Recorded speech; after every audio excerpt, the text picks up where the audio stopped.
minus, Since there's Nokia today, reset has to be HTC, then reset is iPhone, then phone. so that is minus. We're good to go. Where am minus? Go for it.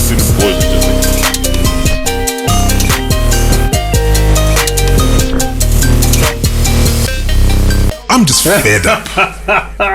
I know my mic. I know my mic.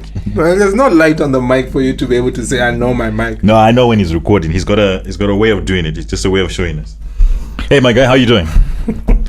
Unfortunately, this episode was supposed to have like a guest because we said in season 2 we're gonna have guests, but the young man has proved the things that I'm fed up with all these young men in this world, especially in Zimbabwe. A lack of consistency, a lack of backbone, a lack of honor, a lack of respect. That's a lack of self-respect when you cancel on a meeting when I call you and you don't call me. So I know who you are, and when you hear this, you're gonna hear it. But I'm really disappointed with you, and I'm fed up with kids like you. And I'm gonna call you a kid because a real man keeps time. A real man apologizes. A real man gives his intentions clear. A real man is intentional. He's intentional. A real man is intentional. He knows exactly where he's going and what he's doing. And you know what? A lot of these kids now blame Zimbabwe for not being where it's supposed to be. I heard someone talk this morning and said, and what he said kind of resonated with us, that what we say becomes. And none of them are taking responsibility of their actions or what they're supposed to be doing. So at this point, how am I supposed to respect somebody whom I call and comes back and says, there's a little party that's supposed to happen, so I'm going, I have to go. And I call you for 2 o'clock. We're supposed to meet. I'm also important. You think I don't like parties? I like parties. I've had more parties than you, actually. I'm way older than you. But I respect time. And I say that to somebody, that's the only thing that you can't take back. Time. You can't take that back. So I am fed up with little kids like that. How you doing, my guy? That was hectic. I wasn't ready for that. No, I'm good. It's been. You all right? I'm all right. Your week was good? My week was telling. It was. Trust you to use a word like that. You know, society is dynamic. They say society is dynamic, but then that out of it being dynamic is because of the people that are within it. You always evolving. I remember something that you shared with me once. That you either repeat or you evolve. Yes. Not revolve. Either repeat or Evolve. Yes. And wanting to evolve is intentional. Yes. Wanting to evolve needs and requires for you to, in some certain way, be a maverick. You always want to make sure you do not have a definition prescribed by your immediate environment. You mean society, the ugly beast called society? Yeah, you refuse to do that, and you inspire yourself to do the most. Yes, when everything around you is dictating to the contrary, not advising but dictating. Of course. To the contrary. Yes. But then again, if you got no intention, then there's no way you can actually then have that sort of choice to do that. You have to be intentional. You need the intention. Yes. But now having an intention and being intentional requires you to have a definition of self. Not the definition of your environment, but a definition of yourself. Like how we ended close to the end of last week's podcast with the lady, how we started talking about your purpose doesn't change. Oh, we're back to that. No, we're not back to that. That's another chapter. I'm not going back with them. No, we're not going down that rabbit hole. I'm not going down. You asked me, how was your week? I'm trying to explain. What does your week got to do with what happened last week? I'm trying to say it's almost like a build up to that. Your purpose never changes.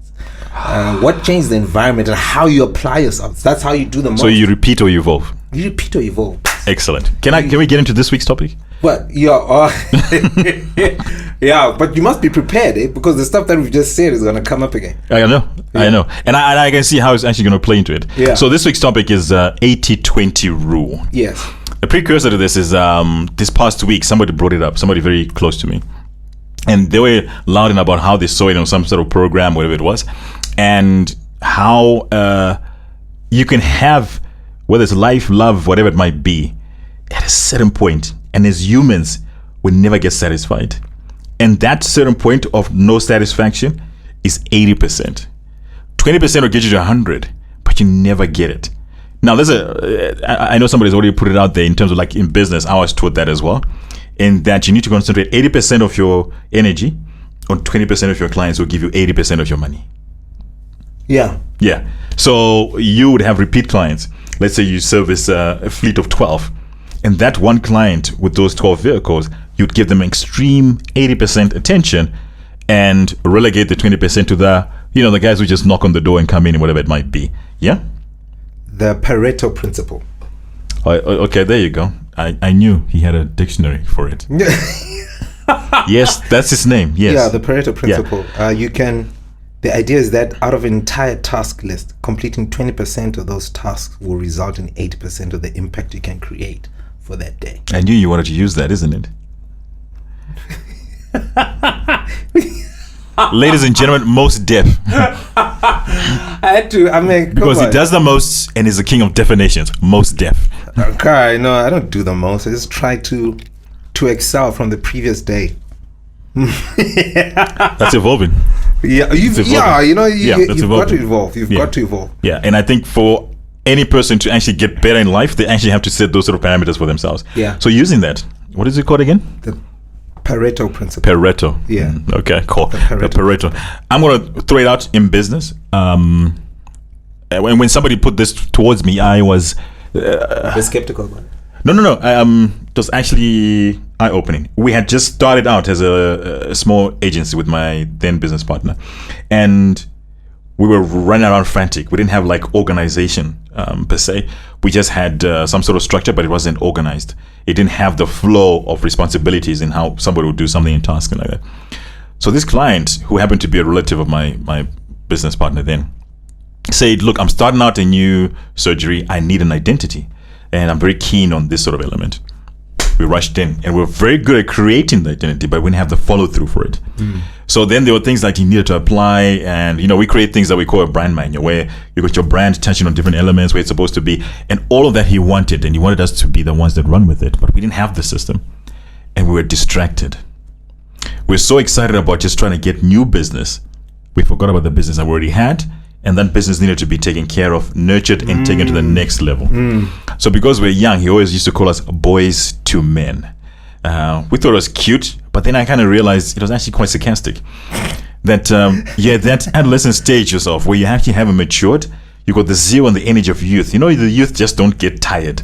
You can get them to a rally in the morning and they're excited. They're going to play basketball. They're going to see their girlfriends. And before it's 8 o'clock, they actually got another soccer match that they're watching. And they'll walk home for another 3 kilometers before they get home around 10. They don't tire. So the youth has got that energy, that exuberance that's always there. Then you're like, okay, that's quite exciting. But the to men part is where you have to take responsibility for your actions and for keeping your word. And I think that's the biggest thing that's there, is that when you're older, you're more responsible, in quotations, because it does not really happen, isn't it? Maturity is not the sign of age, right? It doesn't correlate. But when you're mature is when you take responsibility for your actions. That's it. Every single one of them. That's it. No matter what they might be. Even if you're wrong or you've made an error, you take responsibility for it. So when he said that, boys to men, we took like a joke, but in hindsight, it was like very evident for us that we're missing it. So he pulled us one day aside and he said, if you got 20 clients and 19 are happy, you've got to worry about the one that's unhappy, because you spread more venom than the good that the other 19 will say. Because one bad apple. Exactly. And he brought it up that way, and I suddenly realized he was unhappy. So when he canceled our contract with us and went away, we had a drink over it, and he was like very kind of, I love you guys to bits, and I'll always see areas where we can collaborate, but I'm in a path to grow, and I want a team that's going to grow with me. When you're men, come see me. Crushed me totally, but it was a life lesson that actually gave me to understand exactly where I was, which brought me back to when somebody said to me, you need to understand the 80-20 rule, that you're going to put 80% of your energy on 20% of the clients will give you 80% of the money that you're looking for. Always, every single time. So when you wake up, you're chasing it in that sort of way. Makes sense. Yeah. Makes sense. Wow. Yeah, no, it kind of tickled me when I read it, that whole principle. And like you're saying, distraction is key. I've noticed nowadays in the circles, especially when I'm doing buying my spares and all that stuff, there will always be that particular individual that gives you the backhand. when Bama, you're you being said. served. Yeah, backhand. Why does that hurt? Is it a bit disrespectful? What is that? No, the backhand is insulting. It's insulting. It's let's look at it physically. If you slap someone normally with an open palm, and you really slap somebody, it stings. Yes, it does. So the effect is that's why you used to watch those movies when some kid gets smacked and then the parent says, it hurt me more than it hurt you, or that yada yada. It's because when you slap somebody with an open palm, you feel the stinging on your palm, and so you also feel the effect. It also goes back to that thing, open your palm is a sign of openness. And exactly. Yeah. So when you give somebody a backhand, that's where all your knuckles are. That's why when you close your hand, it's the fist. Yes. Everything's just hardened on that backhand. And when it gives it's an insult that you're not even worthy of. It's for sake. Yeah, you're not your life does not have any impact on me. Okay. And that's the thing where nobody concentrates on what you are wanting to request, and nobody concentrates on who you are. Hence why he pulled away. You don't feel as though there's any significance in them breathing in your immediate environment, and I don't need to concentrate on that. And that's how it feels sometimes when. So this is the service you were getting when you went to looking for your spirit. Yeah, I was like, I'm not coming back here. Exactly, you made a decision and never came back. I can't go back. That one moment where somebody just laxed. That's it, and it happens. I mean, I've lost clients that I lost because of that. I know you're going to bring it up later, but it gets to that place of Nemaku. His second favorite word, huh? And you drop the bag, you drop the ball, and not knowing that those very people are the ones that the foundation that created the foundation, that gave you the name, that gave you the respect, that gave you the rep. And have you ever noticed those guys, when everybody else who seems as though they are the it crew at the moment, the it clients, when the chips are down, those are the ones you don't find. Yeah, those are the ones you don't find. The clients that you had over the COVID era, those are the clients that needed the concentration on all the time. Yeah, because those are the ones that understand your value, that understand your signature, and agree with your purpose within them fulfilling what they require. Okay, they agree with that. Okay, and they identify with where you are going. Those are the ones. So you know where this is leading to, right? No, I have no idea. Okay, great. All right. You talked about how the ones that were there during the downtimes, everything else. In love and life as well. I walked into that. Yes, you did. Chris, man. I'll tell you why, because it's quite key for relationships and all that sort of jazz. This 80-20 one. That's why I said the precursor of what led me to talk about this. When you're with someone, you go into that happily ever after, yada yada yada, sickness, death, what, all that jazz, until death do us part, You know what that is? That represents the start, right? And that's 100%. I'm saying this because even everybody says this to me, is that we don't know the person you're with until you live with them. That's a truth. Yeah, that's a truth. That's a truth. Yeah. Okay, I say, and I think I said it in season 1. Yes, we put our best foot forward with the intention. We're like a big flower that has to get all this pollination done. I'll be open and bright-eyed and everything else, and give you all the colors. The bee comes, and the bee takes the pollen and disappears. That's what I want to do. I'm the peacock with all this plumage, and I'll just spread out there and say, check me out, check me out, check me out, check me out, so I can get the honey and go. We put our best foot forward. The problem is we don't see the red flags. You know what the red flags are? Doma 20%. Everybody's 100%. But on the 80-20, all you get to end up with in life is the 80%, which is the second part of my argument. That 80%, if you did maths after O level, that 80%, do 100%. Don't expect anything else after that whatsoever. And that I know you're going to start throwing this back because you're a Disney man. That is the reality that you got to deal with. So, again, the backstory was in this series, this woman had the perfect life. Perfect life. Great husband, good looking, successful, attentive, always showered with gifts. They had a perfect child, and her life was perfect. You know, all these women always talk about, I want a house, I want a good husband. That exactly what was there. Perfect. That's the scene we set. Then one day, the child happens, and my dad taught me this, and I think I spoke about it in the second episode in season 1, is that when you start out, it's a rocket ship going up. The love, the attention, Muritu, it's fantastic. And then it gets to a point where you have a third person come in, third or more, where these are kids. And I call that point doing life, where everything is not so rosy. And in physics, there's a part called terminal velocity, where it just consistently just goes at a certain speed. It doesn't change, doesn't negate, whatever it is, unless something happens. External forces, shifts happen, and then it falls down. But it's an eternal velocity, and it's constant where it's going, right? It's constant where it's going. And it will dip. And my dad told me that, is that you're going to get to a point, son, where you're going to have a wife, and you're going to be rocking because it's just the two of you. Then you're going to have a child, and she's going to love that child more than she's ever loved you. And you're going to be neglected.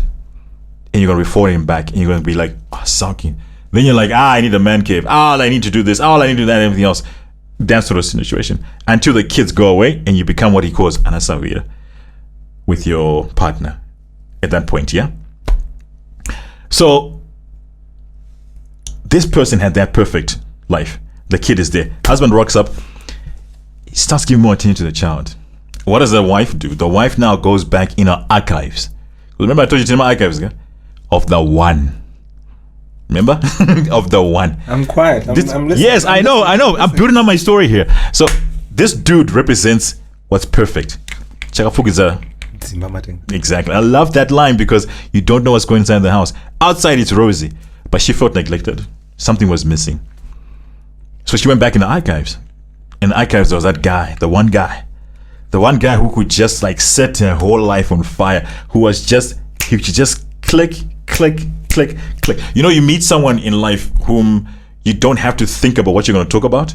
You just want to be in their space. And once you're in their space, everything happens. And you want to do life with that person. So obviously something happened and she left, and then she met this great guy. All of a sudden, this woman's gauge for her husband went from 100 to 80%. All of a sudden, something was missing. Because now, please insert your favorite word. Cool. Exactly. Because that's what happened at this particular point. What happens when you drop from 100 to 80? And you get to 80. 80 becomes your 100%. 80 is what she now had. And she was looking for that 20%. This is what she said to him one day when he found out that she was not happy and she was looking for that other person. She says, 80% of what you give me is perfect. It's storybook, exactly. But part of me needs that 20%. Totally. And I know I can live happily ever after with you on the 80%. But part of me needs that 20%. In relationships, you're never going to get 100%. Are you fair? I'm listening. No, that's a question actually. That's a question I really want to know from you. Is that something that's true? You can never get 100% or please someone 100% of the times. Look, we're human, eh? Which means we're fallible and we can fail. Yeah. You no, finish what you say. Okay. Because when I start, I'll go on it. I'm so glad you owned up to that. It's maturity. You can own up stuff like that. You're so mature. Well done. Excellent. Yeah. When I started, because you said in relationships, it's okay. You can never receive. Let me back that up. You can never receive 100%. No, you can't receive 100% because you're still gauging each other. You're still trying to figure out what the extent to which you can trust someone because you've got baggage. You've just gone and crossed the line and said for better or for worse. What other level of trust is there? You're talking about marriage. I think I'm a relationship. Well, that's what it is. What's a relationship? You actually do draw the line. When you get into a relationship, you draw the line, don't you? I want to do this with you, with no one else. Yeah, but Yes. then you need to. You can never get 100% because everybody's got baggage, Chris. And because everybody's got baggage. No, hang on. You're gonna come back. That's why I said I wanted you to finish your whole speech. Shall I finish? Yeah, finish. So my argument in mind is that there's this whole 80-20%. Shout out to Tari. I've got the S-Class shirt on. The best or nothing. Yeah, you know. Well done, Terry. We have never met you, but I would like one too. Yeah. So my whole premise is that when you meet someone, and maybe even to borrow what you just said just now, is that they're not 100%. And in our mind, we think they are. And then we start chipping away and we get to 80%. And then we yearn for the other 20%. And yet life tells you that you should work with the 80% so that you don't have to miss the 20%. You always miss it. Naturally, humans will never be satisfied. We'll never be satisfied. So we're always going to be a point where we're always going to need. If we don't, we die. So we always got to be like in a point where we're short. It can never be 100% at all. It's always got to be short for you to be happy with. That's why my premise is that when you got the 80%, that is your 100%. Don't even think about the 20%. Because, you know the idioms that society always throws. The grass is not always greener on the other side. It's an optical illusion. If you want the grass to be greener, water it. I'm taking a sip of water. Bro, take the whole bottle. Take the whole bottle. I've got nothing. Not because I've got nothing to say. It's where to start, Chris. It's where to start. Why do people seek 20% when they've got 80?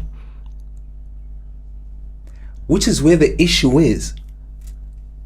Makanyepera nabokutanga ndio 80% yazvo. Zvabo. Do you know what gets to me? What gets to me is people get involved in situations or relationships without having done their homework. Not homework of the person with whom they are going to be with or the organization they're going to work for. But homework in relation to who they are. We 2 weeks ago we talked about the best. Are you at your best? Yes. Are you at your best? And I tried to close it off by saying, in order to be the best, you've got to give the best. It's such a Disney line. No, it's not. You know, if you want to get somewhere, you need to start moving. True. You cannot define a situation or you cannot create a situation unless you're willing to go and create it. You cannot post a letter until you've started writing it. Yeah. And you cannot write a letter until you have purpose within yourself why you want to put something down on paper. Because writing is actually evidence of your internal mindset. That's what it is. And you're just writing evidence down of something that you have internalized and something that has defined who you are. And so when you're meeting somebody, you do your homework of who you are. You understand? Mm-hmm. When you do your homework of who you are, when you go into a relationship, into a job, or whatever the company is going to give you, it's a constant that will never change. It's a concept that won't change, but how you perceive it and what you do within it is now on your shoulders and in your hands. Okay. You respond to it. You respond to it. So when you then say that I'm getting 80%, as defined by who? Obviously by yourself. Yeah, because of what? Of a lack that you have seen? Yes. But is that lack being created by what you're receiving or being created by what you are giving? It's what you're perceiving. Yeah, because in relation of what you are giving. And because you haven't done homework, what you are giving. Yeah, and you haven't done your homework in relation to why are you in that place. So you lie to yourself in the beginning. You lie to yourself. It's not necessarily about lying to the other individual, but you lie to yourself about your capabilities, your understanding, and what you are desiring out of this. That's what it is. So most hardships, 80%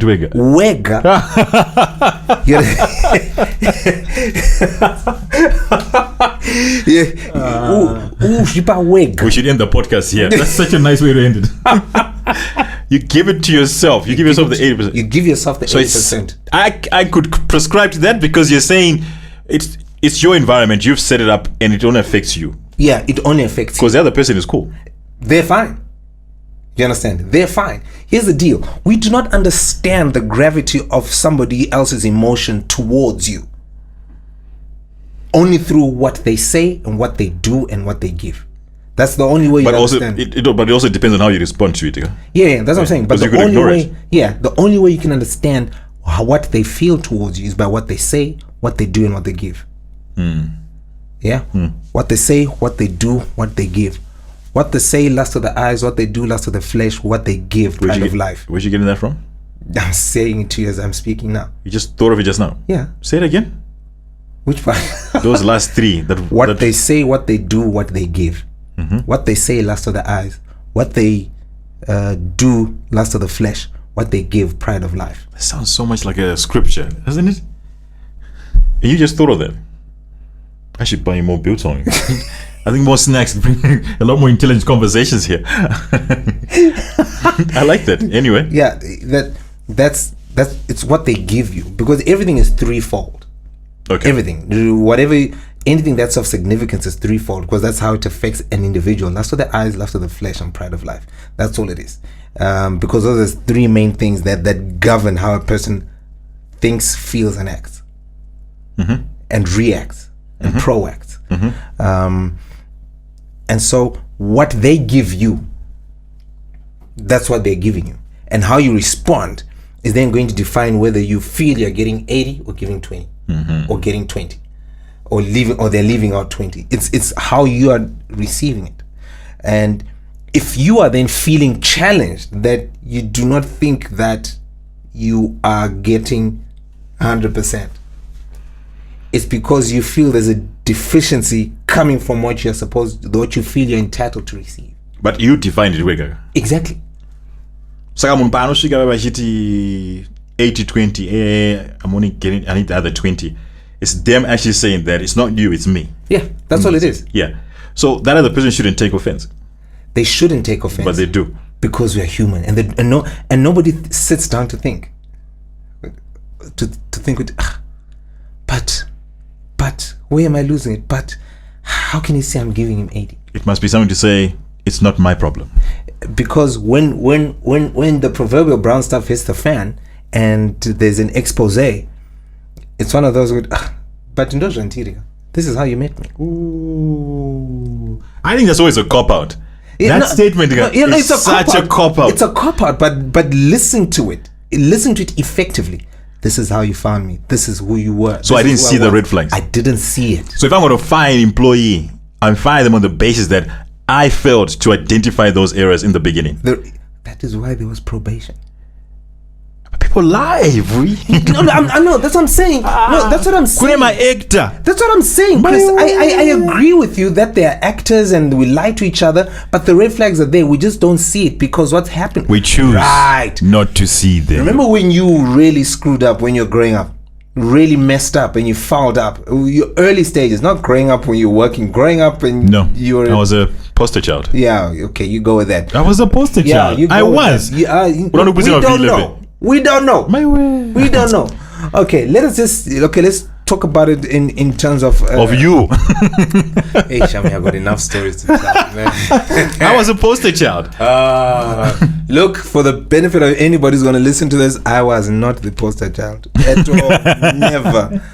You know, never. But there was that thing where you mess up. You know, and grievously. Dear. Snap. Shucks. What is the first thing that would happen or that would be done when a parent or somebody goes, how are you? Everything, you're just putting out lights. And I think I mentioned it earlier this season or last season, where I said the higher the gloss, the cheaper the merchandise. Yes. But nobody wants to pay attention to the merchandise. They're looking at the gloss. Yes. So you're like, how are you? And you distract the parent. So by the time they realize, you water the garden. By the time they realize, no, this guy messed around and did this. It's too late. They've accepted the whole hi mom, hi dad, and in the hall there's a very good child, and then when the stuff comes, but why did you do that? You know what I mean? And so that's what happens during the probation. They mess up like no man's business, but you don't see it because when they present it to you, the mess up, they make it seem as though it was an intentional thing so that you could see that things need to be done in that way. It's very intentional. It's very intentional, but they were there. We just don't sit down and take stock. In my industry, it's very easy to realize when somebody is messing around because the vehicle hasn't left. Yeah, there's steps to what needs to be accomplished. Yeah. Or the vehicle is gone and it's back within 2 days. Yeah. Because of something that they didn't fix. So it's very clear cut. I feel sorry for those that have office jobs because sometimes there's just so much happening. You see it after 3 months. Yeah, you know what I mean? I saw it after 4 months. Yeah. We hired somebody. On paper, they looked fantastic. They spoke a big game in the meetings. My contract to them, on the final page, an addendum, had sales targets. So I think people look for two things when they're signing a contract. How much? Where do I sign? Exactly. So it's those two things. That's it. So when I called them out 4 months later and I said, but hey, you haven't met any of your targets, because they were very strict about how they wanted to receive their money. Right. Very articulate about that. And I said, it doesn't come from my pocket. Yeah? I think you're confusing this.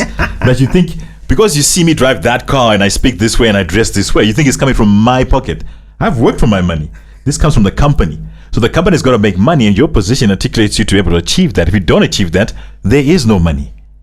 You've missed the target 4 months. Guess what happened? They left. 10:30 p.m. immediate effect resignation letter. When you call people out on giving me the 20%, that's what happens. And there's no misconstruction of what we're doing. I lost 3 clients under the tenure of that person. Shucks. 3. And I remember I was leaving out one of the meetings and says, I can't lose to kids. There's no way I'm going to lose to kids. Your CV speaks volumes of what you're capable of doing. This is a problem. According to your CV, you should be able to articulate a solution based on that. 10:30 p.m. Immediately. I need to take care of my family. I took a major insult to that. And you know what? They're the first ones who will come back and say, I want to get paid for the rest of my money that was supposed to be due to me. Excuse me, but you messed up. Big time. And I only asked to make sure that I can get what I'm looking for. And I didn't get that. So I hear what you're saying. And we should have seen the red flags. My CV, Oh, yeah. People lie. And for me, probation is key. You're right. Probation is key. I actually want to make sure that I don't have everybody after probation, because probation is when they're on good grounds. That's when they give me 80%. Afterwards, then they give me 20%. Yeah. They switch it around. Then they give me the 20%. And they don't deliver on what we're supposed to be doing in that regard. I got more than one, especially in business. I got more than one where people have given me not even 80%, but 20%, and expect 80%. Oh, that happens all the time. Yeah, but and it also happens in relationships. And they just produce 20%, and then they expect you to fulfill the 80%. Yeah, but you run, surely. Yeah, no, you run. Yeah. But sometimes you get caught up in a situation and you're like, they're already it's too late. in the bloody car. And you're on your way to Cape Town. Exactly.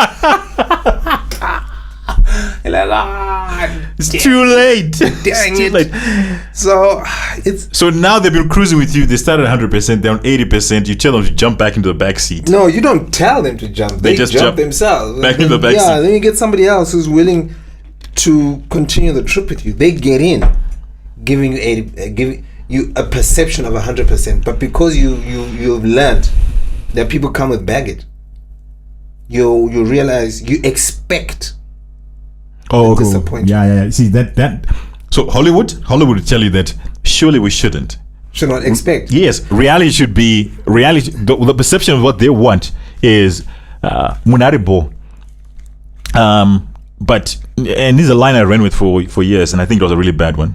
I always expect the worst so that I'm pleasantly surprised. I always expect the worst so that I'm pleasantly surprised. I learned over the past week, which is when you asked me how was the week, I said it was very telling. I learned over the past week that what I want is not necessarily what somebody can give. Yeah, I could have told you that. You're Disneyland. and what somebody is giving is literally 100% of what they have to give. Which might be 80% of what you need. If it gets to 80. Actually, anything below 80, what are you doing with them? No, I'm saying, look, if it gets to 80, and so you the first thing that first thing that I did was react in a way of, what the hell am I doing in such a situation? I've been doing Mercedes Benz for the past season of time, and why is it that I'm feeling as though I'm literally just a Kia? You know what I mean? No disrespect to Kia. Yeah, no disrespect. I mean, I've been doing the best of nothing, but now I'm being surprised. And you condition yourself, not condition, but you get to a situation where you're like, so what on earth was this?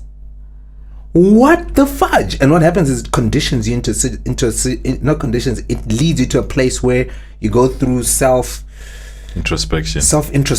And that's the problem. You look backwards. Yeah, self-introspection, and you look in hindsight and you try to validate time lost. Do you validate it or you curse it? Because remember, you're in a position of disappointment. No, you're trying to validate. No, but at least daga. Look at 80%. Exactly. You know what I'm saying? At least daga. At least daga mbudai. Ndikazodai tikata vana tu. No. It's okay. Tambo daga holiday. You know, and then but that is actually your mind saying, dude, settle. You knew what you were doing. Do we? Yeah, we do. In everything that a human. So why do we look back in anger? Shout out to Oasis. Why do we look back in anger? That's the problem. We're looking back in anger. We're not looking back at the fact that, you know what, you lived a life. Okay. You lived a life. And then remember I said to you, homework. There was homework that was not done.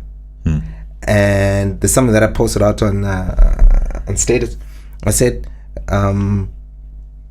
when you change your perspective, you change the narrative. And most of the time, when I take it back to what you mentioned in last season, where there are always endless possibilities to any situation, but it's then determined by the perspective in which you look at it. And it's determined by the perspective, not just your perspective of the situation, but the perspective of the other parties involved in that particular situation, be it a job, be it an organization, being a job, being a relationship, being even going to church, being whatever you drive. Your perspective is rooted and grounded in relation to your own experience and how you define life to be in relation to how you've experienced it. But then when you begin to look in the backdrop of the eyes of the person that you're dealing with, or the entity or the organization, you then begin to realize that, my problems were a walk in the park, on a mental level, on an emotional level. And so how you react physically, and you expect somebody else to deal with you in that way physically, they can't, because they've got baggage that they're not willing to drop because it's still hitting them hard.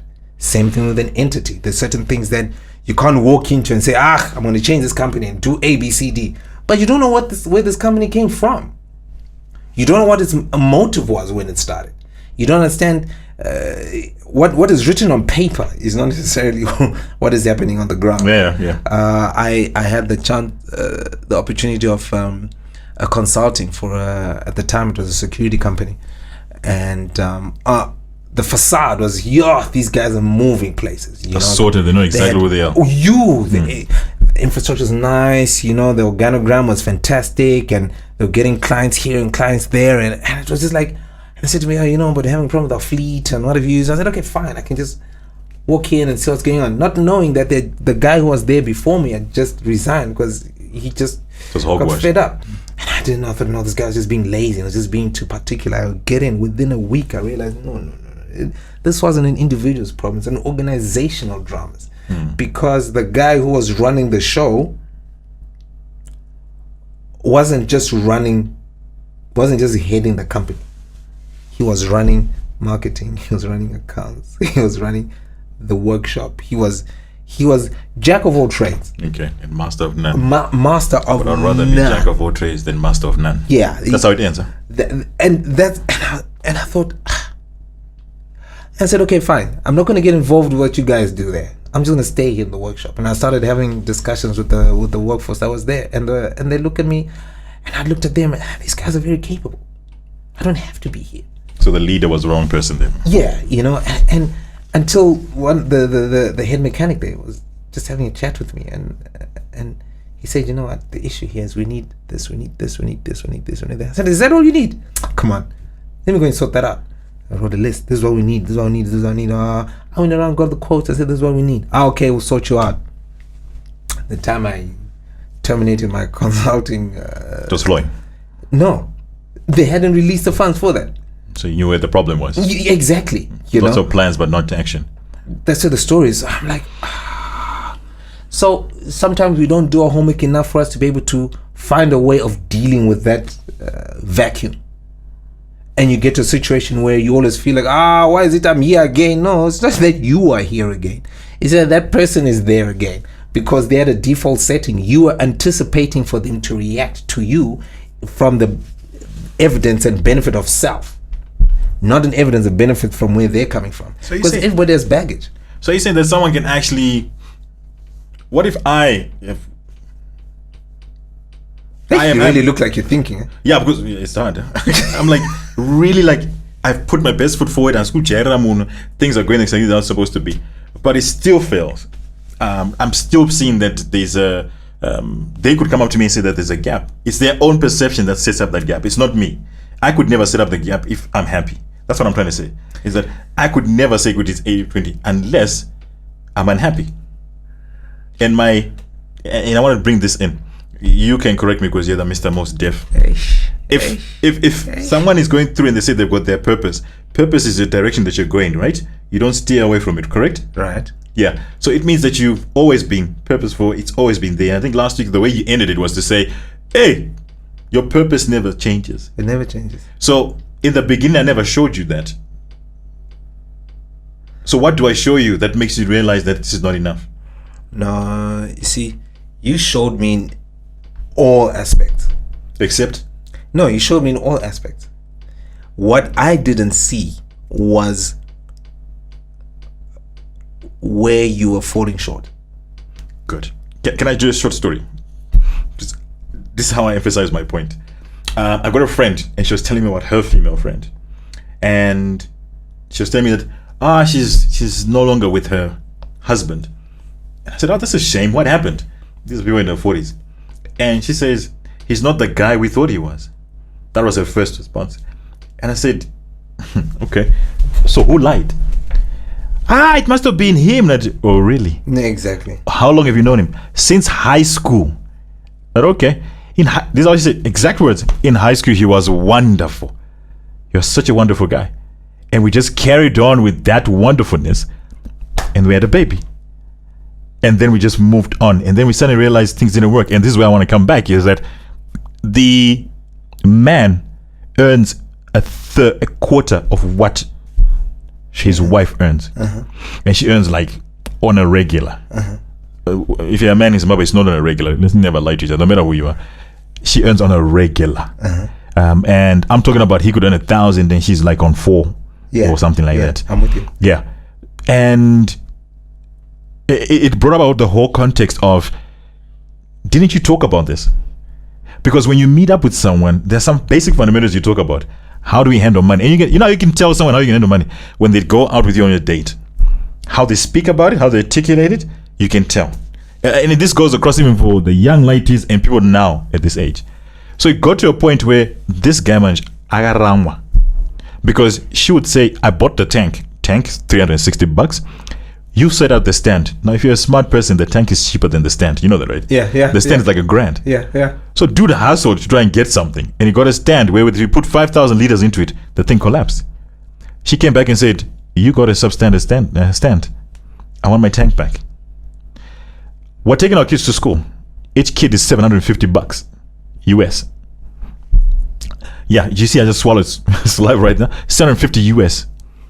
And I'm like, okay, how much does he earn? He doesn't earn that. And so how did he manage it? He didn't. He set up a level and said, this is what I want. And my question to this guy is, you're a wonderful guy, but you're shooting not in your lane. That's not where you're supposed to be. Because the person who would have been with you would have been content enough to say, what do we have? Let's rock and roll with that. But then she set the tone. So I say to this lady, so when you guys hooked up, you hooked up just because you had a baby. Yes. But you didn't ask each other whether you should hook up. Now you got this problem where this guy doesn't show up. Birthday present for Enlighten was delivered a month later. Because he had no money, but he's fed up. He's fed up and he walked. He's fed up. Gara ni mari yako. Utsage mnanupa 80%. So I asked him, okay, so they're separating everything else. What's her situation? Oh, she's got some other guy. Listen to this. She's got some other guy. Okay, cool. Yeah, all right. What's the guy like? No, he seems like he's really nice. He's always paying attention to her. Okay. What does he do? Is he older? Because, yeah, he's just a bit older. Okay. What does he do? Oh, right now he's doing his master's. Oh, okay, that's nice. Oh, that sounds good. Yeah. She pays for it.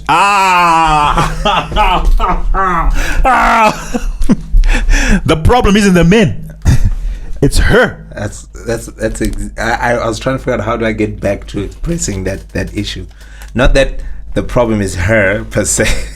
The problem is how she viewed the whole situation. Exactly.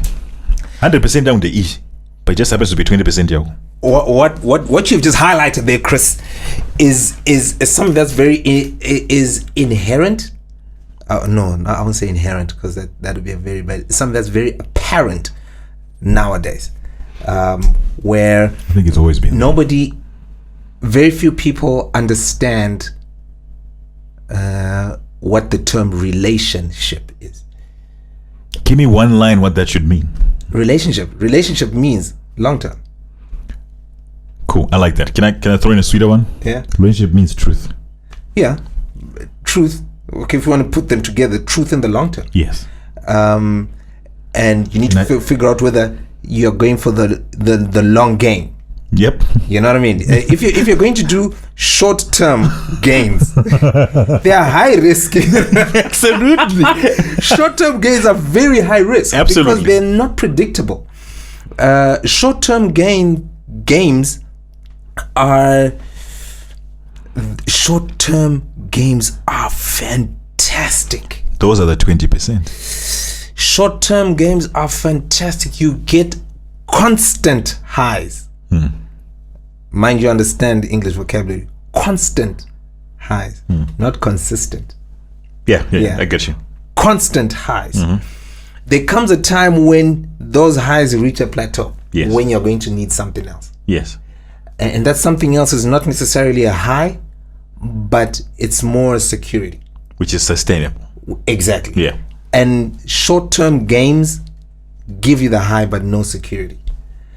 And every woman is looking for security. Yeah, but sometimes they confuse attain security during the high of the short-term game. And so what happens is when you reach the plateau of snap, this it? Is this it? You know, you're 80%. The marathon nights. Yeah.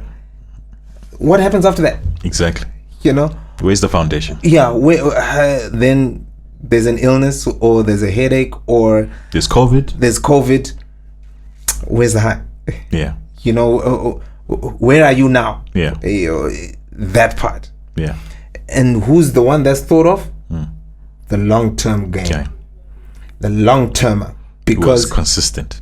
That's what you're looking for, consistency. And it goes both ways, whether it's the woman or the guy. You're looking for the consistency. I had to go vernacular because vernacular, just one word says a whole paragraph. most of the time we tend to want to enjoy the short-term high because the short-term high has no accountability clause. Yes, thank you. I was looking for that word as well. Yeah. About accountability. This not for the short term. No. No, okay. And then when the deep stuff comes to, it's like, see you later. Yeah, you run. Because accountability then needs for you to understand where you're coming from and who you are.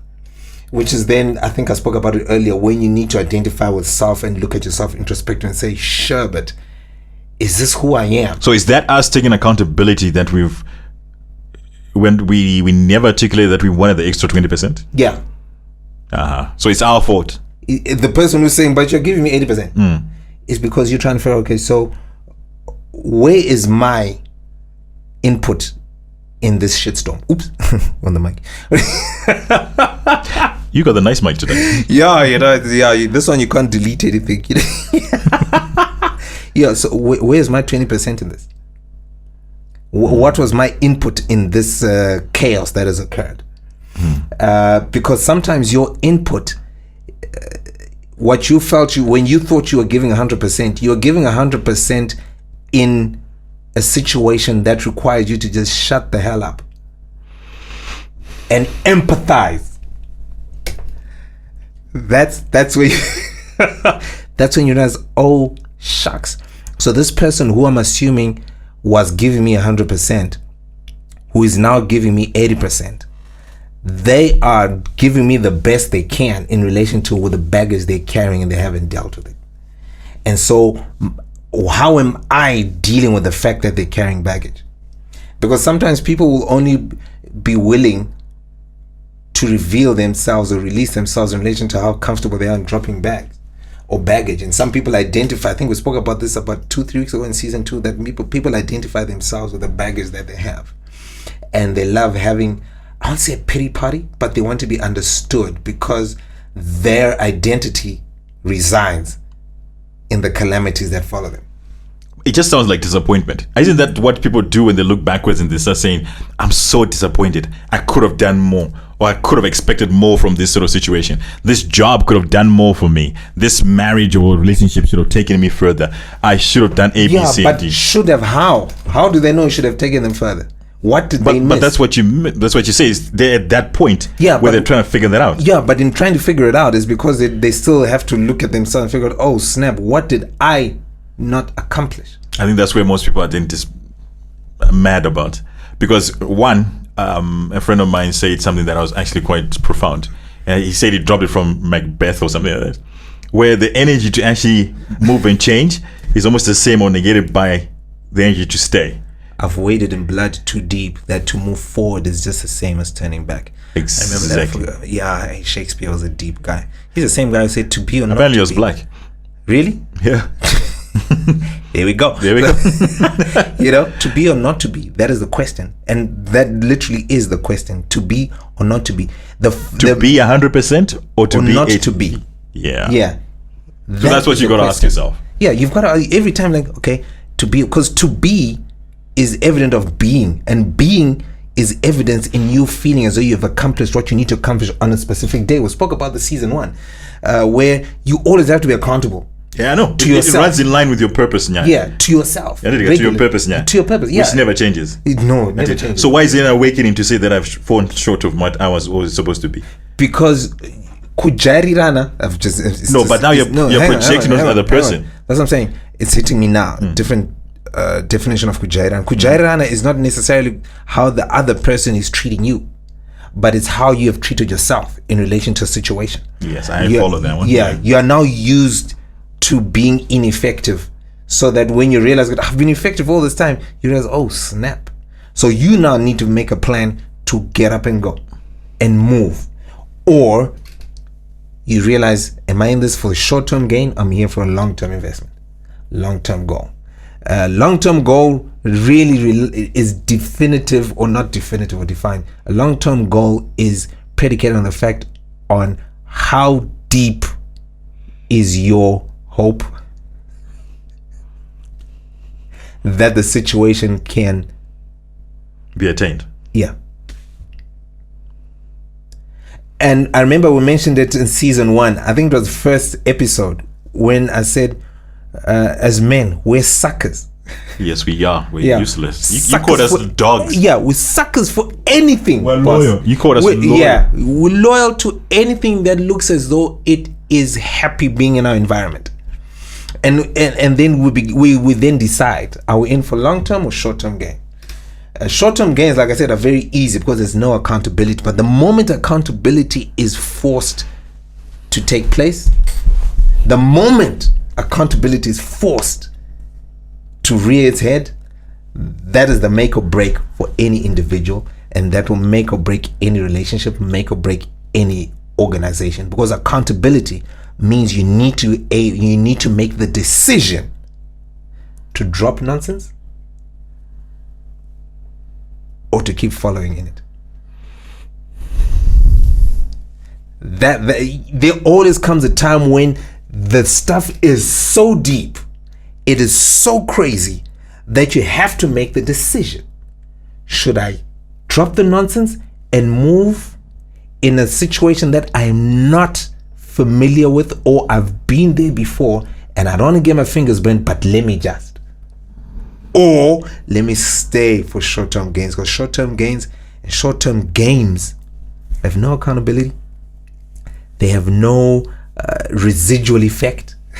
but let me get you there. What if some of these short-term gains then project longevity? They don't. They will never do that? No. That's Why? Is it because they're not defined? They're not defined. Short-term gains will never present longevity. Never.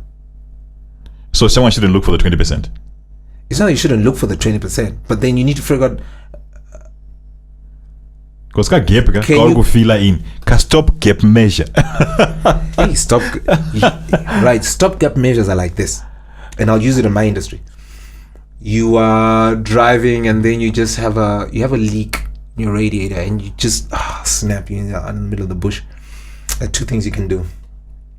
Wait for a tow truck, which can take for days. Yeah, can take a day, can take a couple of hours, and you don't have those hours. That's if you have network coverage. Yeah. Or two, there's nothing in the radiator, but you've got an egg. Does that work? It works. Or three. How does that work? The white. They find the hole. Yeah, because what's going to happen? There's steam build up in the radiator. Yeah. You pour the egg white in. Yeah. And with where the pressure is, as the egg white is doing the whole coagulating or whatever it is. Yeah. It will go where that hole is, because that's where there's the release, the pressure. Really? Release. So it does work. It does work. That's my guy of a gimmick. I thought that was my guy of a gimmick. No, it works. It's just it won't work for more than maybe 100 cases, because it doesn't get harder.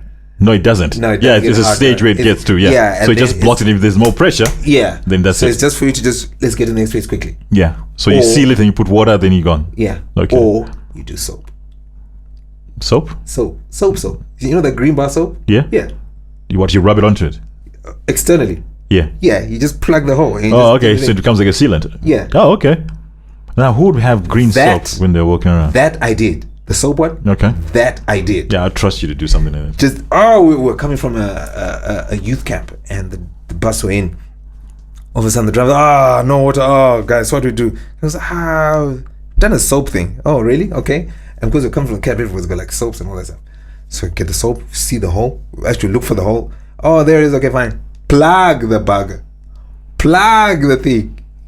And then we needed the thing to dry up quickly. I thought, okay, what do we do? Girls, who's got Dio? And you sprayed it? Who's got matches? Got matches. Is that what you did? Yeah, a regular MacGyver. Probably do the whole thing, and it dried up nicely. And then there was a village nearby. I said to the chicks, hey, yo, go grab water. By they just got asked by the village. They went, came like 2 pots, filled up the radiator, drove all the way. It happened, because when falls, it happened just after skies. Drove all the way to Harare. Easy, no leak, no nothing. What done to you? You know? So but who got stopgap measure? Stopgap measures are such that it gets you to a certain point, but you have to address it. That's what I get it. You have to address it. Yeah. And addressing it means a whole new outlook, a whole new perspective, change the narrative. Then what? Do we then fill up the 20% and get to 100? Yeah. Okay. But then now the fill up for the 100 is not on the onus of an individual. You now need to work together. You know humans are. That's Wati, 80% in. with everything that I'm doing for you. And 80%. You know that. You know humans are gonna be like that. So what you need to do, you need to be very clever about this. Yeah? You need to be very clever. You need to do your homework, your market research. On the person. Yeah. Or you're in a relationship. Yeah. There's certain, like you said, we lie to each other. 100%. And there's certain things that we will never find out until you begin to see the traits. You see the, oh snap, oh snap. But you know, there must be a code book for this, bruh. There must be a way. I think for me, No, the code book is there. you must be able to see the red flags. You must be able to say that this person will respond like this. No, you do. What is it? You always see the red flags. You know. So we choose not to see. We choose. One, we choose not to see, or two, we do not. What's the word? We do not reveal ourselves to people in our environment for them to actually assist you in noticing the red flags. It brings me to that line: love is blind. No, it's not about love is blind. Love is not blind. Love sees all, and because it sees all, it chooses not to see. It's not that it chooses not to see. There's certain things that you cannot see. I was. You know that gut feeling? No, wait. Toyota Corolla Versa diesel item. A friend of mine bought one from the UK, brought it in. I don't even know what that looks like. Good time. It's a funky shape. It's nice, a diesel item. First time I drove it, I was having fun because at gear 1, gear 2, gear 3, gear 4, the turbo's kicking, gear 5. I'm belting this thing. And I'm like, what? This thing is fantastic. You know, there's a time when you're revving a vehicle and there's a point you're like, but it needs an extra gear. Yeah. I'm thinking, So instinctively, because I'm a mech and I'm thinking, okay, the revs are high, the speed is good. Instinctively, I'm listening. I totally forgot I'd put it in gear number 5. Totally forgot. So you wanted to go higher. And then I just put my foot down and I dropped the gear stick, took my clutch out, and the thing just continued going. And I was like, what? It's gear number 6. You know, it's a 6-speed. I was happy for days. I was like, what? And you just, speedo just goes all the way. All the way. And you're like, what did I know? Because when I put it down and I took my foot off the clutch, my hand was still here, but it was in the position of where gear 2 and gear 4 are something. Oh no, I've done a downshift. But I looked at it, oh no, it's gear number 6. So where was I getting to this? Oh, it's coming to the fact that there are times when you always need to do your homework and understand and research, figure out, okay, so the next step in evolution is this: either you repeat or you evolve. To repeat means you're going to see the dramas and you're like, screw this, and you move on. You go for short-term gain. Or you evolve. There's another gear. But here's the deal now. Long-term mindset is going to need you to suck up the fact that there's going to be more dramas. Long-term goal means you're going to suck up. There's going to be more dramas. And you need to ask yourself the question, am I willing to put myself out there and know that there are going to be more dramas before? So everything is predicated on hope. Guest we had last week, she put on, no, you the one who threw in faith. But everything is predicated on hope. Faith, love, and hope. The greatest of these is love. Faith, hope, and charity. The greatest thing is love. Why? Because love is, that's scripture. Because love at the end of the day is a setup that allows you to accommodate some of the nonsense. It sounds desperate. It does. Yeah, it sounds desperate. It really sounds desperate. But then here's the deal. You get to a situation where I would say as guys, because I can't speak on behalf of the ladies, as guys, we do stuff, and when we do stuff for individuals or companies, we do stuff from self. It's a definition of self. And so when you give of yourself, you get yourself a place where you're broken enough to be vulnerable enough to put something in place so that something seems as though it is, what's the word that they like using? Something is real, that there's a purpose in this ship that we're in. And so when you then say I'm going to do the long term, but you then understand the baggage that somebody has, and you realize some of the things that they're doing is because they've got a default setting that protects them. It's their own safety net. Then you realize, okay, my presence in their lives has not erased the default setting. It does not. But my presence in their lives allows them to begin to understand that they're in a default setting. It's desperate. I like default, but I think it should be inadequate. When you start defining things for yourself, everything else around you is based on what you want. Exactly. So if Blas, you're on 80%, you're inadequate. You're not going to give me the 100% I'm looking for. And you can't educate something like that, because to them, it's 100%. But so here's the thing that's happening here. Producer can confirm. Here's the thing that's happening here. The 80-20 rule.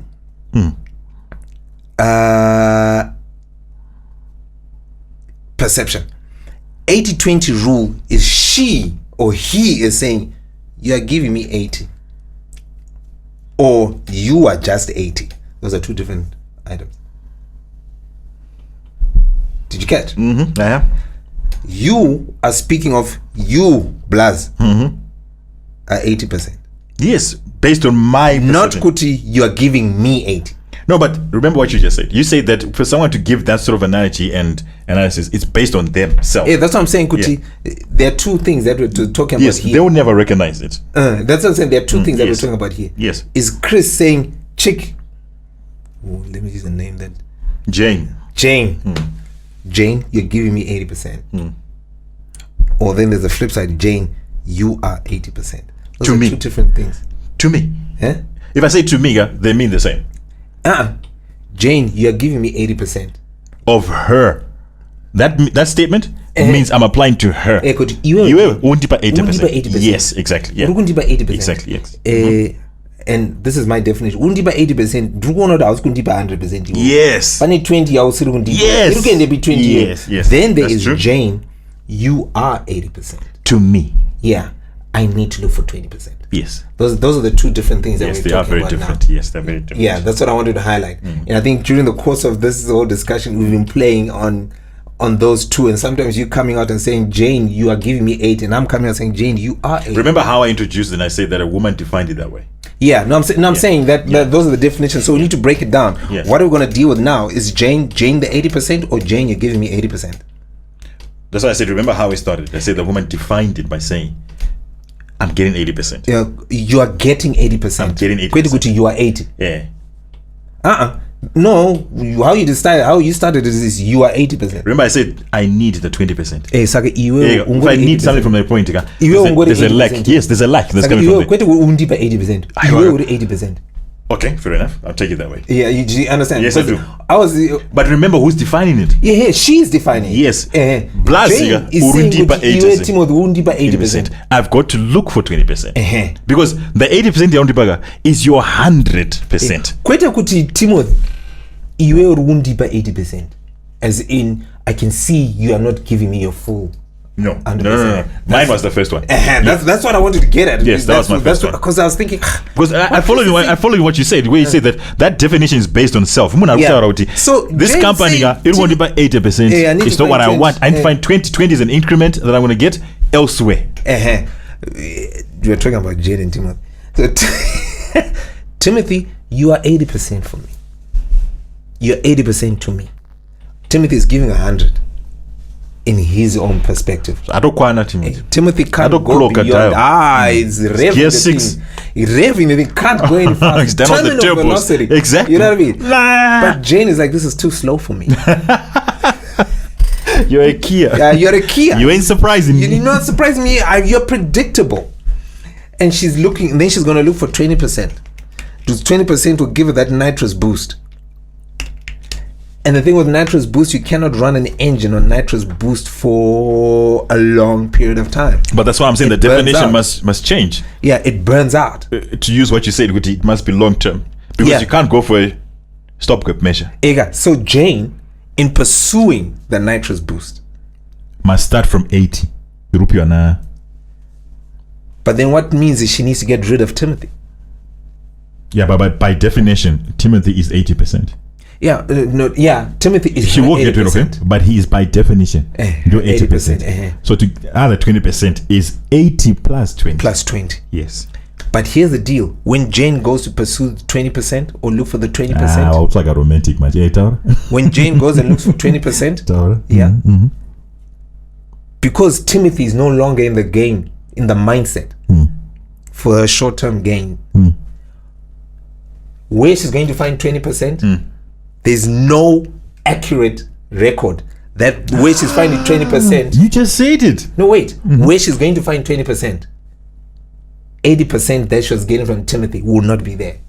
But point of reference, and I'll use what you just said to me, is that whenever we're looking at it, we're looking at where we are at that point. I hear and we you. look backwards. That is it. I hear you. No. So this is where 80% ends. I'm with you. Yes. No, I'm with you. No. So we're it has to be this plus. That's why I said That's what I'm plus. saying. But you know when you're going for plus, when Jane then is looking for plus elsewhere for that nitrous boost, she's going to look for it elsewhere, which means her point of definition. No, listen. No, I'm listening. I'm this listening. was video, and people understand why I'm. There's 80 Timothy, but Timothy is just giving 80. Timothy is at 100. Yeah, he can't go any further, and she's seen it, and she notices it, but she needs 20%. But for her to get the 20%, it has to be devoid of Timothy. Timothy cannot be there. I understand. Yeah, but so the when 20. So when she finds the 20%, when she finds the 20% for herself, because Timothy is not part of that 20%, that 20% becomes her 80 or her 100, or to fulfill so that she gets 100, but then he's now ejected and evicted from that particular moment in life. So you're saying there's a deficiency? An 80% deficiency. No, I disagree. And I'll tell you why. Why? Because when you're looking for the 20%, you're not starting from 0. You're starting from 80 already. The 80 is the standard. The standard is the prerequisite minimum value. When you kick turbo, do you kick turbo from 0? No, you tell me, man. Tell me about the engines. When you kick turbo, do you kick turbo from 0 or it's already in momentum? It's moving already. Tell me, Chris. Tell me. No, tell me. No, we cannot use turbo. No. Turbo is my 20%. I want to go further. Give me. No, in this situation, we cannot use turbo because Timothy was representing the full package, engine plus turbo, and she was hang on, and she was content with it. To the certain extent, it's like, no, this is not enough. I need more power, and I need just that. Do turbo? The turbo is there already. She wants a nitrous boost. She wants an energy. She wants Red Bull. Can I finish that for you? Where do you start with nitro? Do you start with 0 or you start itorupa in momentum already? That's what I'm saying. We're on the same page. No, we're not. No, we're on about the momentum. Yes. So momentum is the 80. That's what I'm saying. Yes. We're together up to there. Your standard. The standard is 80. So when I look for 20, you need the boost, isn't? But the boost now has to happen with that there, isn't? With the standard. We're together. Then you press the button, you get that nitrous boost. But the nitrous cannot be there consistently. It can't, because the engine burns out. Okay, so then what happens is, that's why it's just a boost. Just, so that you understand where I'm coming from. You press the button, the boost, boom, you've got that jolt and you move. You've got that acceleration. And then there comes a time when the spray stops because you can't have it continuously. Then you have to go back to the terminal speed. Okay. Now here's the deal. Jane wants to enjoy the benefits of the 20%. She wants to enjoy the benefits of the 20%. She wants to enjoy it. I fully appreciate she wants to enjoy it. But my argument now is to enjoy it devoid of Timothy is to her detriment. Unless what she's going to do is that's a gumbo mumba, gumbo gunze jakaipa. Because remember that song? It's due to the ships. because you can't then say, yo, 80, I gotta look for 20. Human nature or human beings in such a scenario, you have to leave him to go and enjoy. Yes, I agree. Mentally and emotionally, she's got the, he's my 80%, but I need to have the fun. Don't define it as fun. Okay. That's the problem. Okay. You're defining it as fun. 80%. It could be a requirement. He's giving me 80%. I need to have the 20% to get 100%. Yeah? Isn't? That's what you're saying. Yes. But then for her to go and get the 100%, for her to go and then fulfill her requirements to get 100%, because she's going to go and fulfill it, there's no guarantee that Timothy, who was giving his 100%, that was her standard, will be able to handle that she was able to go and get a 20% elsewhere. Atabasa Timothy. But then Jane now is going to be worse off after. And we're not. This is no longer Hollywood. This is no longer Hollywood. It's the I real love deal. it. Let's go. Yeah, it's no longer Hollywood. She's gonna go there, have her jollies, but because her 80% was built on the security wall that Timothy was giving, we have no guarantee where she's getting the. Right, I see where you're losing add-on 20%. I see where you're losing it. Okay. All right. So that's your thing. Your conclusion is that Karone 80 yako wagonosaka 20 aimbofeka kwana ufana Karone 80 yako. No, I'm not saying that. No. Kumbo mumba, kumbo panze zwakaipa. That's what you say. Yeah. Chris, I got the mic now. I got the mic now. No. What about Taura? No, I got the mic. No, because you brought You can something. conclude, I'm not saying. That's what you said. I'm saying. I didn't say that if Jane. You said. What Jane do you leaves. I don't faro go. I don't know the fulfiller.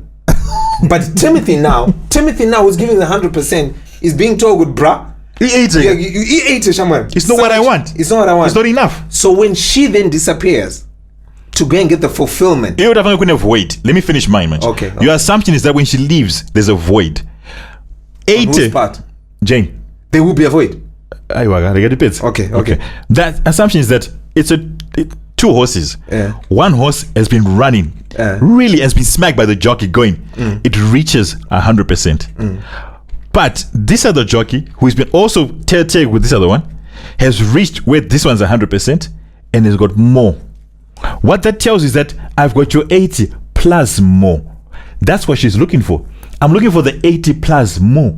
And I'm not looking at 20%. I'm looking for 80 plus more. I'll put in the context of someone who's looking for a job. This career, I've plateaued. The directors have got to die. The shareholders have got to die for me to move forward. I reached that point. Wait. Timothy Manj. I never said Timothy. We can't forget Timothy. Because Timothy Awiya akati.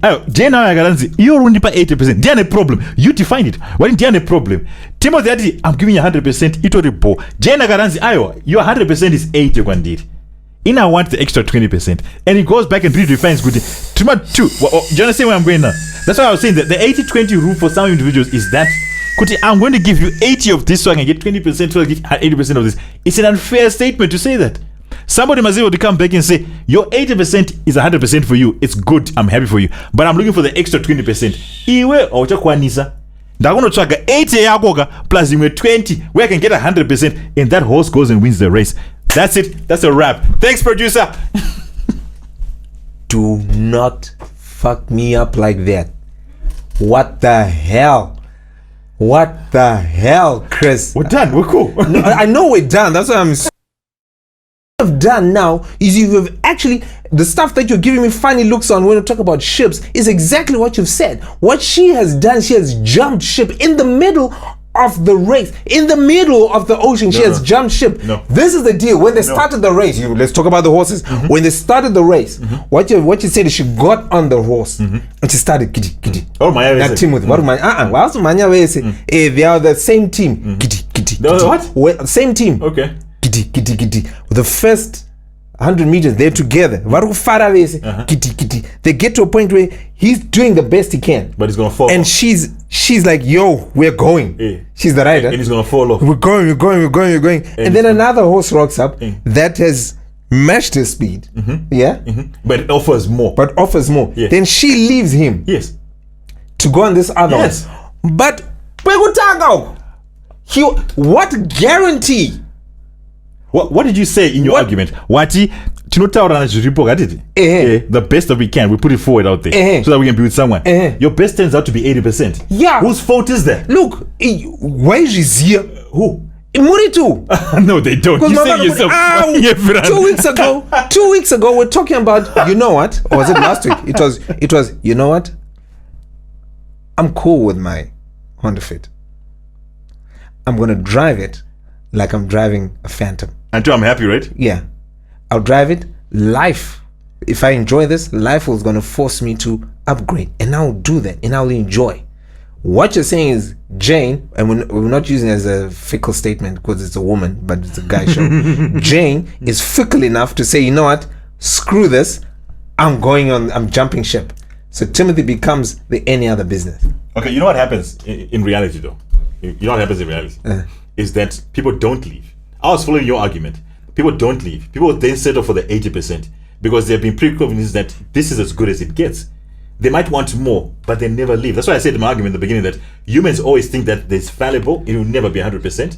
It's a doctrine that's induced into us. This is why we go to work and everything else. There's always not enough. So they believe good 80% is enough. Do 100% actually. They miss out on the 20%. So if you meet someone who's spectacular, I say this to my business partner, GD, what would happen if you met a woman who looks like, and he's crazy about Megan Good, who looks like Megan Good, is intelligent enough to hold a conversation with you about hip-hop, going from the Nas Illmatic album all the way to what Jay-Z and Kanye West are doing right now, and recognizes that you're an all-round creative that does all of that stuff. You know what he said to me? Data, orgasm, first minute. And I said, that's the thing that kills us now. And you know what? What do you get? And he says to me, but in life you get 80%, where she feels 80% of what she does, and the 20% becomes fantasy. So I came back with an argument. I said, what if you get to that 80% and then somebody comes up? Because he did speak to someone, a woman, who was crazy about his music and crazy about hip hop. And he was like, God damn. Turned to me the U-turn and went back to 80%. So what you're trying to say is life is fallible. No. What you're trying to say is no matter what relationship you get into. Yes.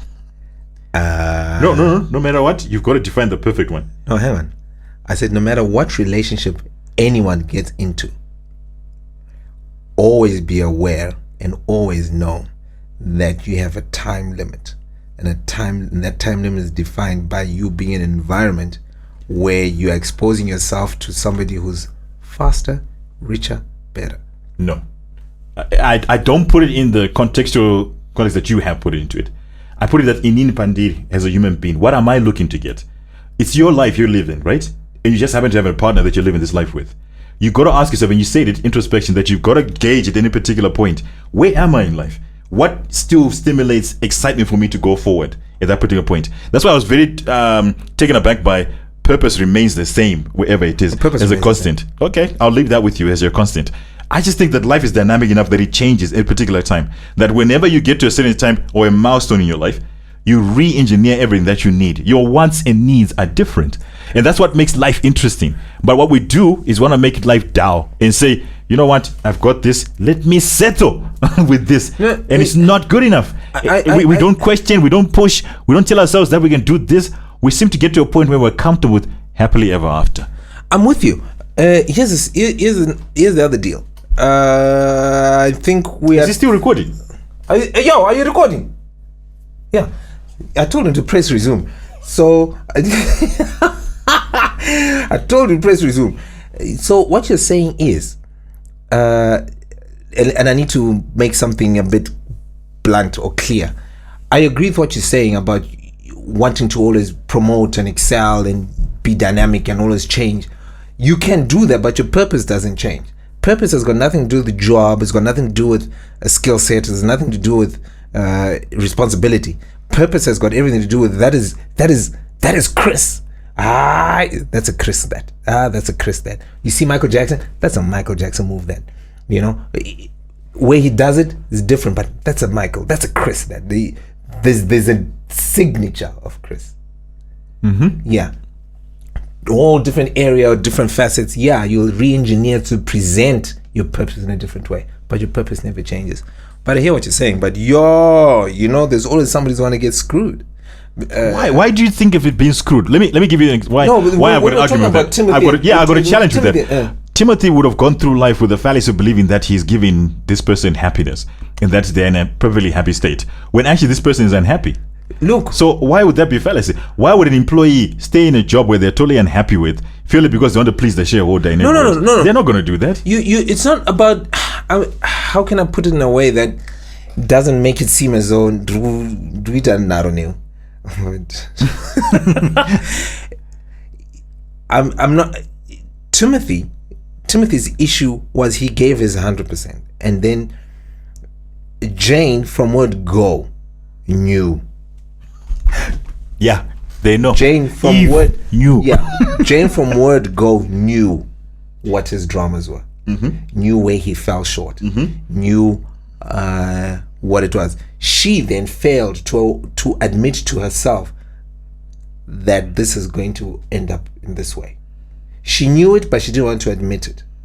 He gave her the security. So she lied. She lied not just to him, but to herself. That's the That's what. Yeah, see, that's what I wanted you to come up. So she lied to herself. Yeah, she lied. Who's the most important person in any human being? In any human being, itself. Yes. But you need to be honest to self. Yes. Yeah. So she lied to herself. But she lied. I don't want this mule that's not going anywhere. She lied because maybe at the time when Timothy was now doing his thing, she realized, I can get a nice home, good life, while I wait for Neil. See, now that's evil. But that's exactly how it came about. Because when Neil decides to rock up on the scene, it's easy for her to jump ship. No, she became aware That Neil was there. This is what she I wanted. Always knew Neil was there, but Neil wasn't meeting her needs at the time. Neil wasn't meeting her needs at the time. So Neil was a long-term goal. Timothy was short game. Short game. See, now that's what I want you to say. See, now I'm happy, Mr. Producer. Because, thank you very much. Because what happened, because now she showed within herself that he was just there to get her started. She needed a place to stay. Yep. She needed the good clothes. Yep. She needed a good house. Yep. She needed the car. Yes. She needed everything. Yes. While she was waiting for Neil to Yes. get his act together. That's exactly what even employees do. Exactly. And exactly what us do with our clients. Exactly. Yes. Exactly. We take them along to a certain point and then we're totally happy. We're perfectly fine to let them go.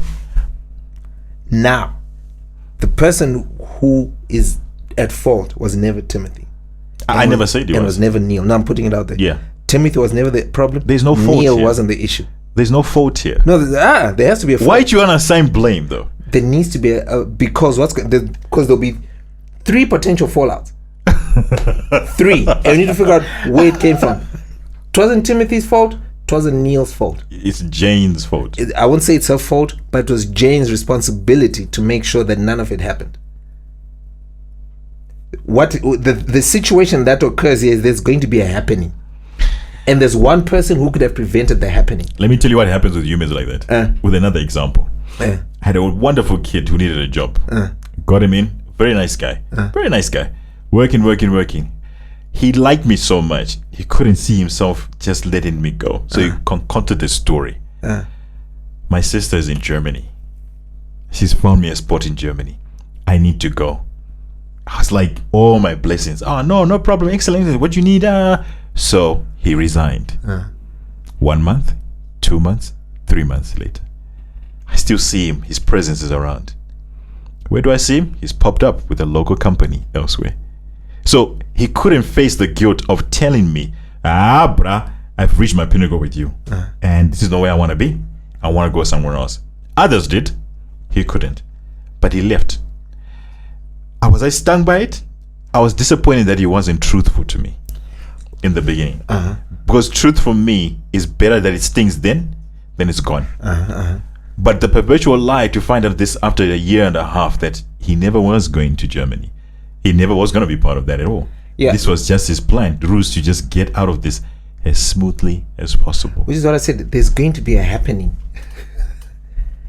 There's going to be a happening. Yeah. And the cause of the happening was this young fellow, or the cause of the happening was Jane.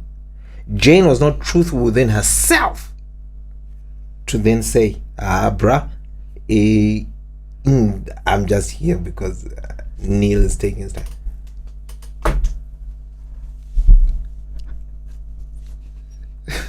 and that's where it is. And we're living in a world, we're living in a society, we're living in a time where people are not willing to be truthful within themselves of what they want and what they want to attain. And when when the truth does eventually come out, when the happening occurs, because they were not truthful enough and they were not transparent enough to let everybody know exactly where they stand, because when the happening occurs, they're the ones that are seen with egg on their faces because they were not truthful to self. And society right now is not going to allow you, it's not going to give you that time. beast again.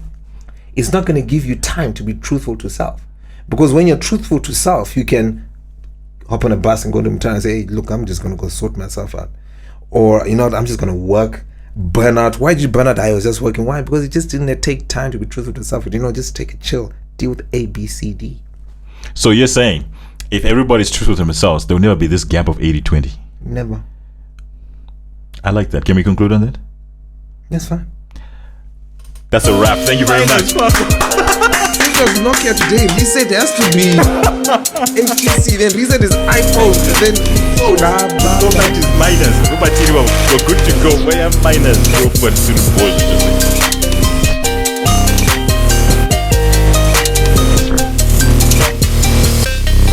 I'm just fed up.